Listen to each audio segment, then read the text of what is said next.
Hey everyone, welcome back to Corporate Decoder. Today, CING Incorporated just filed an 8K, and I'm seeing one key change that really matters.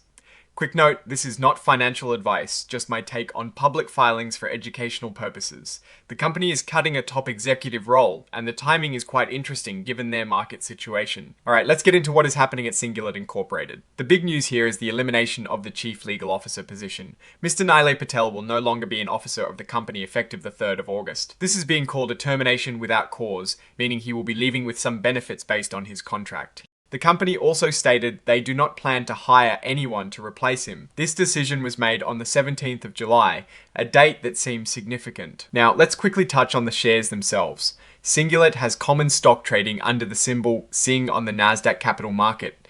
They also have warrants trading under the symbol CINGU on the same exchange. It is worth noting that Cingulate has elected to be an emerging growth company, and they've decided not to use extended transition periods for new financial accounting standards.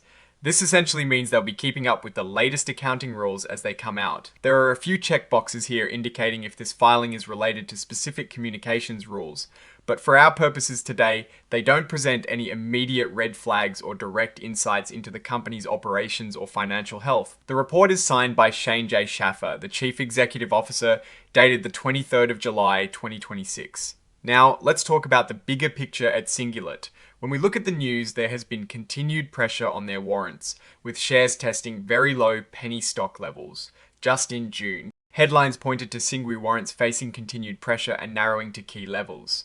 This comes after a reverse stock split back in August 2024, which was done to try and maintain their Nasdaq listing. Companies often do this when their stock price falls too low, and unfortunately, historically, many micro. Cap companies that go through reverse splits end up delisting eventually. For example, Kodak did a 1-for-20 reverse split in 2021, and its stock eventually got delisted. Typically, companies undergoing such splits can see a further drawdown of around 40% in the months following. If you had a $1,000 investment then, it could have shrunk to about $600. The company has a very small employee count, around 14 people, and institutional holders are mostly holding very small percentages. This suggests a lack of strong institutional conviction at this time.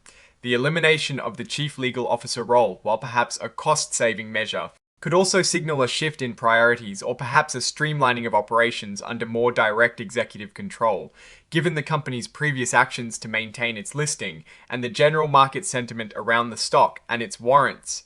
This move to cut a senior role, especially without immediate plans for replacement, warrants attention. It could be seen as a sign of tighter financial management or a response to ongoing market pressures. What I am actually looking for is how this organizational change impacts the company's ability to navigate its current challenges and its compliance efforts, especially as an emerging growth company. Oh, and the research tools I actually use are linked in the description. They help keep this channel going.